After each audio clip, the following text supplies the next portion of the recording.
Good afternoon. Near the end of that introduction, Ramon leaned over and said, "You're old, man." About halfway through, I was starting to believe that myself. Um, Good afternoon. It's a pleasure to be with you this afternoon. And, I greet you this afternoon in the language of the Maasai people of East Africa. And the Maasai, which is a nomadic tribe that moves repeatedly, but it always, every time it moves, it builds a perimeter around the village. And the Maasai, in their greeting, they say to each other, Kasarian Injera. And Kasarian Injera means, how are the children? And one of the things the Maasai have come to understand, I always take my watch off because I know that at some point somebody's going to get tired of listening to me. The Maasai, whether they have children, whether they expect to have children, or never have children, understand that the care of its children is the responsibility of everybody in the village. And so I greet you this afternoon because I know that here in Wake County, you have begun a process that says you value your children. And that you, like the Maasai, understand that the concern for our children has to be everybody's concern. That you understand that caring for your children has to be my obligation, and caring for my children has to be your obligation. And if we don't live that, then we will never be the nation that we called ourselves to be. We will never be as great as we sometimes suggest that we are. You see, all of our children must be raised to live with a sense of hope. And living with a sense of hope means that you live with this deep, abiding expectation that that thing that you desire, that future that you believe is going to be yours, you live with this expectation that that is going to be real someday. The challenge is that we have too many of our children that don't have that hope inside of them. It's been written somewhere that without a vision, the people perish. And far too many of our children today are growing up in a world where they don't have that clear vision that tomorrow is possible for them. There are children across this country who, if you ask them what they're going to do when they get 25, many of them will tell you, I don't expect to see 25. So I will do what I need to do today because tomorrow is not promised to me. That's not living hope. And the challenge for us as KC Family Programs is to have this conversation with America. To ask America, how are your children? And what are you planning to do to ensure that all of your children know this thing that we call hope? Every day in America, on average, these children who live without this vision experience a life where over 2,000 children are confirmed as victims of child abuse and neglect on average every 24 hours in this country. On average, every 24 hours in this country, 700 children are removed from their families and placed into foster care somewhere in this country, supposedly on a temporary basis, but far too many of them leave that system when they become adults with no place to go. Every day, on average, every 24 hours in this country, 4 babies die from child abuse and neglect, most of them before they reach their 5th birthday, every day. In this country, land of the free, home of the brave, one of the richest and most powerful nations in the world, every day. 7 million of our children wake up living in a home where they live off of approximately $8 a day per family member. Our U.S. government calls that extreme poverty. But the extreme poverty is just another label that traps us into believing that we can distinguish in that manner. Because if $8 is extreme poverty, what is $10? I don't know that $10 a day per family member will take you very much farther than $8 a day. But every day, without a vision, approximately 13 young people under the age of 25 lose their life to homicide. And more tragically, approximately 12 young people in this great nation every day, living without hope, take their own lives, making a statement that for them, death holds a better proposition than living one more day of life as they know it. That's America. 29 young people under the age of 25 lost every single day. And I was giving this speech in D.C. the other day, and it struck me that those 29 lives, every 15 days, total 435. Every 15 days, we lose enough young people to fill the House of Representatives in this nation. The challenge is, what are we going to do about it? Because looking at this picture, I'm sure that there's nobody in this room who's looking at me saying, that's an acceptable reality for me. If that is not a reality for us, that is acceptable, then what are we going to do about it? What are we going to do to change that picture in the lives of children? Because living without hope changes you. I don't know if any of you have ever spent any time wondering if tomorrow was going to happen for you. But when you live a prolonged life where you don't have hope that tomorrow exists for you, someone once wrote that if you remove hope from the heart of a man, you make him a beast of prey. And I wonder if that translates into the violent behavior that we see from so many of our young people. I wonder if that translates in the lack of energy and effort that we see for so many of our young people. I wonder if the loss of hope has changed their trajectory for their own lives. What future will we create if we don't change? I ask you, Wake County, Kassarian and Jara, how are your children? 7 years ago at Casey Family Programs, which was started by the late Jim Casey, the founder of UPS, we asked ourselves a question in 2006. What would happen in America if nothing changed in the way that we were treating children in child welfare in this country over the 15 years from that point in time to the year 2020? And the answer was just completely unacceptable. That over 9 million more of our children would experience foster care in this country if we didn't change anything. That over 300,000 of our young people would age out of foster care in this country with an expectation that only about 3% of them would get a college degree from a 4-year college if we didn't change something in this country. And so because of that question, we set out on a path to have a conversation with America. And that conversation is one that says, what are you willing to change? What do you know about your children? What do you know about their futures? What do you know about the fact that it's not all children in Wake County that we're talking about? It's not even all children in Raleigh that we're talking about. There are certain zip codes that I'm sure you know better than I do, where if we want to change the trajectory of Wake County's future, we need to visit those zip codes.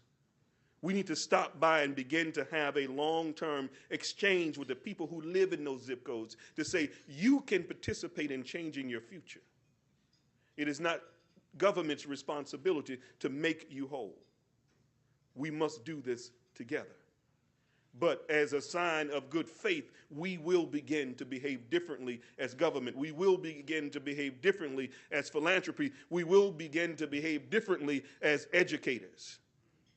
You know, I don't know about the other PhDs in Wake County are in this room, but it took me a long time to get those 3 letters behind my name. At one point, I wondered, after 12 years, was I having the right conversation? But I persisted. And so I'm pleased to know that I'm standing in a county where over 47% of the residents over age 25 have either a bachelor's degree or higher. To be applauded for that achievement. But I'm challenged by the reality that in this same county, 44% of the residents over 25 don't have a college degree. And what that 44% can do for themselves and their children is far less than what that 47% can do. And the question is not that it is your fault that it is that way. The question is, what will we do to change it in the long-term proposition? That's what making it happen and building communities of hope seeks to push for us in this country. It seeks to push this notion that we cannot overlook the fact that where you live is one of the biggest determinants about where you will end up in this country. And it's a fact. In Seattle, where I come from, there's a zip code 98108 that is separated from another zip code 98040. And they're separated simply by 1 mile of water. On one side of that mile of water is South Seattle. The other side of that mile of water is Mercer Island. And some of our most renowned CEOs and executives, I'm not counting in that number, but some of our most renowned CEOs and executives in the state of Washington live on Mercer Island. And one of the sad realities that still hurts me today every time I say it is that a baby born in 98108 has a 10-year shorter life expectancy than a baby born the same day in 98040. Something needs to change. And I don't think it's that something is in the water in 98108, although the EPA suggests that it might be. Because 98108 is the most polluted zip code in the entire King County area. And we have known this for years. And therefore, the health disparities in 98108 greatly outweigh those in 98040. And I use those zip code numbers because they matter. They matter because when you do the hotspot here in Wake County, you might register, let me see if I can remember what it was. Is it, do you 276, somebody know what I'm talking about? 27610. That number might come up when you do the hotspot. You see, when you start to look at who has a college degree who's in the 44% and who's in the 48%, I'm not Mitt Romney now, I'm not saying that. But when you start to look at that, the zip code might tell you something. But, you know, I was challenged, so I looked a little bit farther than 610, and I looked at 601. Not too far apart, one central, one east. And I looked at 601, and I said, well, wait a minute. The greater percentage of the residents in 610 and 601, they're both African American. There's a smaller percentage of white people living in both. There's a smaller percentage of Latino. What's the difference? I looked at the schools. 601, performing above average on test scores. 601, nobody getting free and reduced lunch. 610, below average on test scores. 610, close to 60% free and reduced lunch. The picture tells something. And I'm not telling you that I just walked up in the Wake County today and I know what the picture is saying.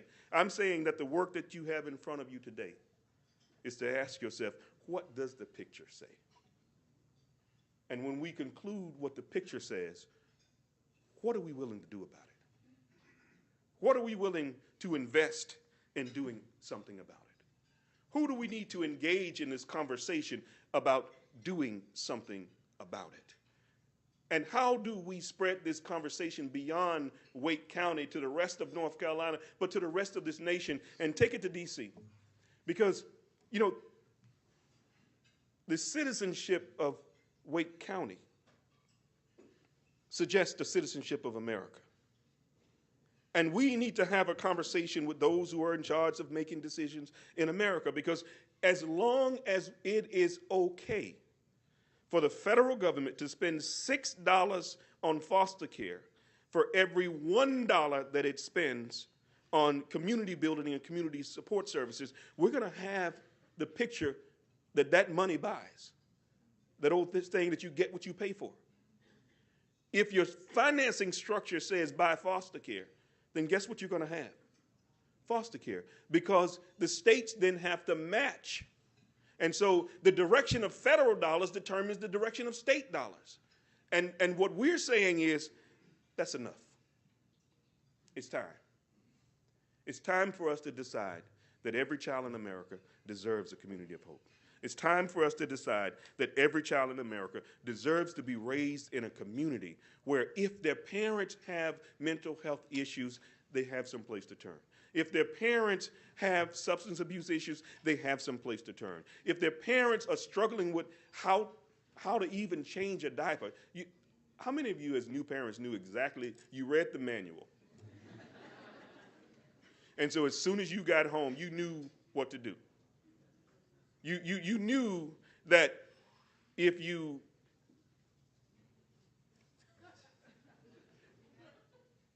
we learn. And the question that we need to ask ourselves is, how will they learn without a teacher? And if you are socially isolated, who is teaching you? Human capital is a very important conversation. But we must make some other economic decisions. Most people that you meet would love to be able to take care of themselves and their family. But if you can't find a job, is that your fault? If you find a job and it doesn't have benefits and therefore you're working but you still can't fully take care of your family, is that your fault? If you find a job and it doesn't pay you enough money to live on, there are more people who are working and still having to rely on federal and public assistance than there are who are not working and getting it. We must make some economic decisions in this country to create an opportunity for everybody to be in a position to instill hope. Because even my 3-year-old, who cries when I leave, who was crying this morning when I called on the phone. No, I'm just kidding. That's what my wife is doing. Is able to comprehend, I don't like it when my daddy is gone. But I understand that him being gone is a part of his job. And she said to her mother, Mommy, it hurts, but I'm not upset because I like to eat. My 3-year-old gets the concept that if you work, you should be able to take care of your family. We need to get that concept down here in America. And we need to make some decisions going forward about how do we move this conversation away from being a conversation about what government and philanthropy and others can do for and to a community, and move this conversation to the place of what can we do together with communities. How can we work with communities to empower them to be the leaders and the determiners of their future? How can we work with communities to help them teach their children and their children's children that tomorrow may not be promised to you, but if you work hard enough and if you get your education, you can be in the conversation. And that's in your hands. Because we can't, I told somebody once, I can explain it to you, but I can't understand it for you. And we've got to get our children to a place where they understand that they have to understand it and internalize this education for themselves. But we can do that. You know why we can do it? Because we did it for the 47%. And if we can do it for them, then we can do it for the 44% that haven't quite gotten there yet. But if we don't change something now, 10 and 20 years from now, we're going to be in a tougher place. And I realize that my time is vastly approaching. And I didn't even go to slide 1 yet. And so I'll just go to the most important thing up here, and that's that. That's a picture of how we tend to think about child welfare intervention and other government-associated interventions. That green box are the vulnerable members of our community, where people are struggling. And the blue box surrounding that is where your faith community lives, where your neighbors live, where your local not-for-profits live, where the food banks are, where the grocery stores used to be.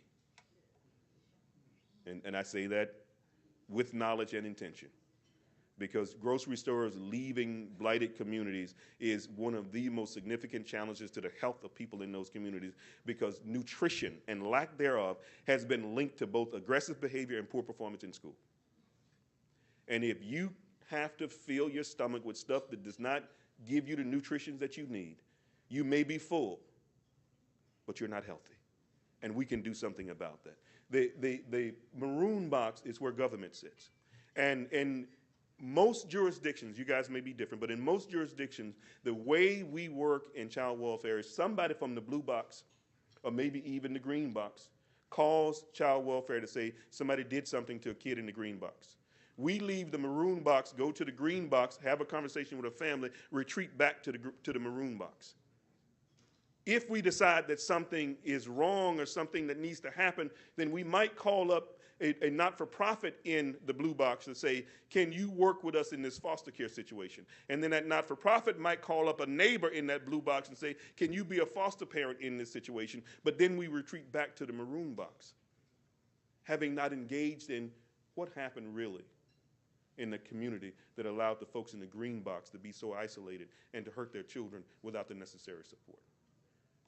What I'm suggesting to you is that in a community of hope, all of those boxes work together. And that orange box where philanthropy sits, it is time for philanthropy to stop bypassing the maroon box, going into the blue box and talking to a not-for-profit and saying, I have this brilliant idea that if these 5 things are to happen, we can end homelessness.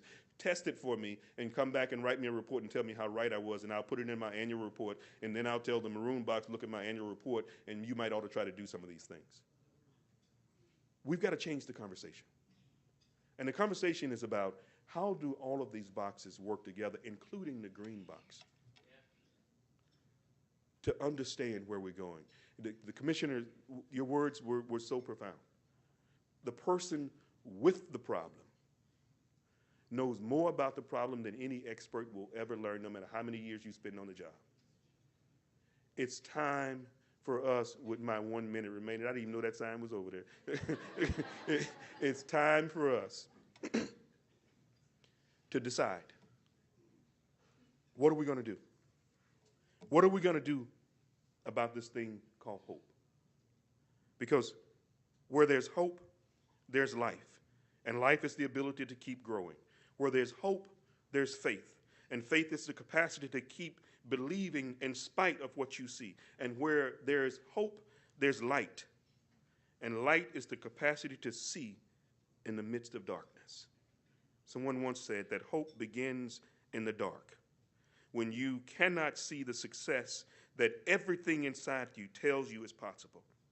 But because of hope, you just keep moving forward, trying to do the right thing.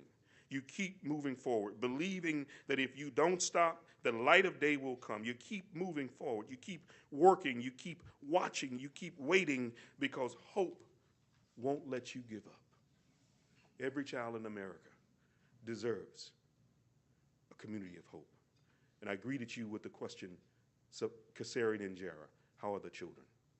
The Messiah response to that question is Sapati and Jara. and Sapati Injera is a hopeful declaration that one day, if we don't quit, all the children will be well. Thank you, and God bless you.